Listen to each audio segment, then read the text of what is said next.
ng 4 na iskilan, ha? Oo, Dok. Iinumin mo lang yun pag sumasakit. Huwag ka munang Apo. malikot. Huwag munang laro-laro ngayon.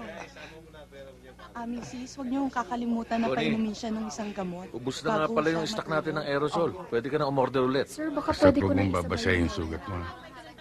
Sa Okay. makalawa, bumalik ka rito para makita ko uli yan.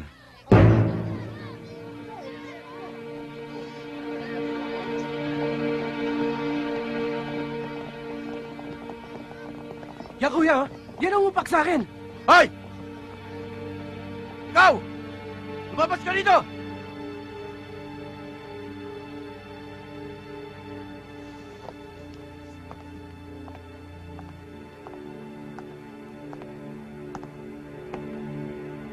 Yan, kuya. Ano man talaga ang gusto mong palabasin, ha? Tayo ka lang dito eh. Nagpapaandar ka na? Sa dinami-dami ng tao rito, kapatid ko pa ang tinalo mo? Tinanong mo ba sa kapatid mo kung anong pinagmulan? Hindi na importante yun.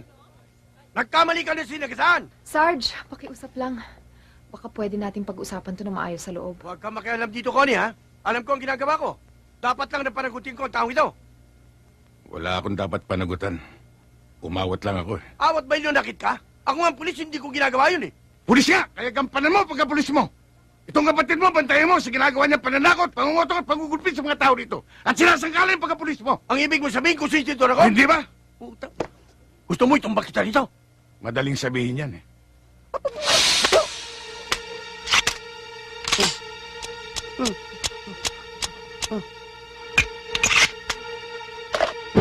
Hindi mo lang alam, Sarge. Hindi tayo talo. Oh, bakit di mo sinabi agad?